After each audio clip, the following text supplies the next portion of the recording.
Baik, alhamdulillah hari ini Bapak Presiden atas nama bangsa dan negara memberikan tanda dan gelar kehormatan kepada putra-putri terbaik bangsa di bidangnya masing-masing, lintas profesi, lintas bidang, yang ini menggambarkan bahwa Bapak Presiden betul-betul ingin memberikan penghargaan kepada siapa saja putra-putri terbaik bangsa yang berprestasi dan menjalankan tugas di bidangnya yang melebihi panggilan tugas. Pastinya berapa sih Mas jumlahnya yang dapat penghargaan hari ini? Total sampai terakhir diputuskan oleh Dewan Gelar Tanda Jasa dan Kehormatan jumlahnya adalah 141. Ini kan angkanya meningkat hampir lebih dari 2 kali lipat ya, dibanding tahun kemarin. Pertimbangannya apa? Pertama begini, sebenarnya Bapak Presiden berpikir bahwa memberikan gelar dan tanda kehormatan kepada putra-putri terbaik bangsa adalah sesuatu yang harus dijadikan semacam tradisi gitu ya.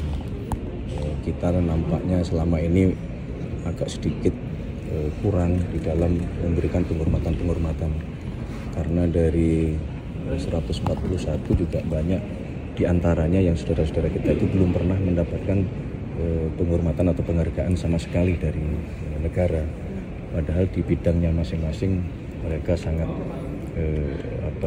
berprestasi, memberikan kontribusi. Ada yang dari sisi kemanusiaan, ada yang dari sisi kebudayaan, ada yang dari sisi lingkungan, ada yang dari sisi kesehatan. Ya, ada putri terbaik bangsa kita yang menemukan vaksin. Ini kan sesuatu yang luar biasa secara kemanusiaan gitu. Jadi semangatnya itu. Mas, soal isu Mas kemarin kan setelah Mas Noel diberhentikan oleh Pak Presiden, itu apakah posisinya akan dibiarkan kosong atau akan ada penggantinya? Ini nggak ada hubungannya sama tanda kehormatan ya, ini. Selain tanda kehormatan yang kepala badan mineral. Tadi juga nggak sebut doorstop Mas karena lanjut caranya. Jadi begini, berkenaan dengan masalah badan, karena adanya betul-betul adanya kebutuhan ya, terhadap beberapa hal.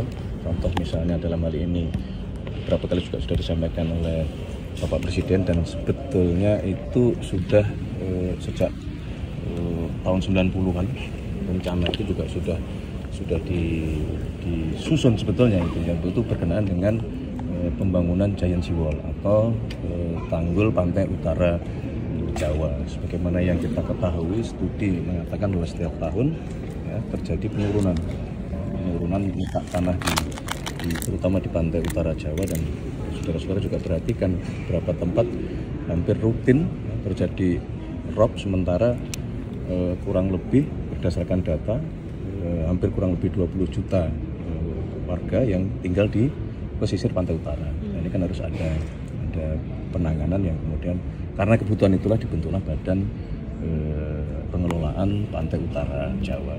Nah, kemudian berkenaan dengan Badan Industri Mineral, sebagaimana juga yang saudara-saudara ketahui ya, dengan perkembangan zaman, perkembangan teknologi, ternyata kita patut bersyukur bahwa bangsa kita betul-betul dikaruniai sumber daya alam yang luar biasa oleh Allah Subhanahu wa Ta'ala. Hampir seluruh mineral-mineral strategis berada di negara kita ini. Nah, oleh karena itulah untuk bisa mengoptimalkan sumber daya alam terutama mineral strategis ini, maka kita memutuskan ada satu kebutuhan untuk kita membentuk badan. Oleh karenanya badan tersebut untuk pertama kalinya dijabat langsung oleh Menteri Pendidikan Tinggi. Karena di situ membutuhkan riset, membutuhkan penelitian lebih lanjut terhadap mineral-mineral strategis yang kita miliki. Berarti dia di bawah SDM atau pendidikan ya Pak? Ya, berdiri sendiri. Oh, berdiri. Sama tugas fungsinya nanti apa ya Pak dari Badan Industri? Nah, itu tadi yang saya sampaikan, tugasnya adalah tentu yang terutama paling urgent harus dikerjakan adalah melindungi mineral-mineral strategis kita supaya itu tidak kemana-mana. Ya. Kemudian mengidentifikasi seluruh mineral-mineral strategis yang kita miliki. Berikutnya tentu melakukan riset tadi untuk mengolah mineral-mineral kita ini menjadi bermanfaat yang lebih optimal.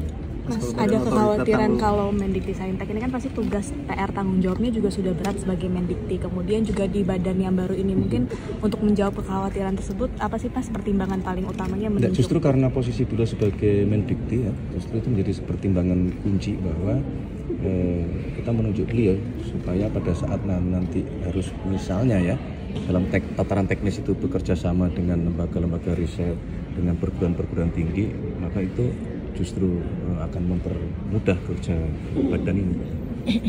Mas, soal Tanggul Utara Pulau Jawa ini kan 1 kepala badan dan 2 wakil ya Mas? Ya. Ini boleh ditafsirkan seperti apa, kenapa dipilihnya 2 dan sosoknya ini kalau dari istana seperti apa? Nggak ada tafsir apapun terhadap jumlah. Sekali lagi ini masalah kebutuhan. Jadi wakil kepala badan otorita pengelolaan pantai utara Jawa atau tanggul laut utara Jawa itu kenapa 2? Di situ memenuhi satu unsur dari teman-teman di Danantara, karena kan di situ akan dalam proses pengelolaan, perencanaan, pembangunan, nanti pengelolaan pasti di situ akan berhubungan dengan masalah investasi. Maka kita membutuhkan satu yang mewakili Danantara. Kemudian satu juga di situ mewakili pemerintah, dalam hal ini Kementerian Dalam Negeri, karena bicara utara Jawa ya akan berada di kurang lebih 6 provinsi yang ada di 5 provinsi di Pulau Jawa gitu.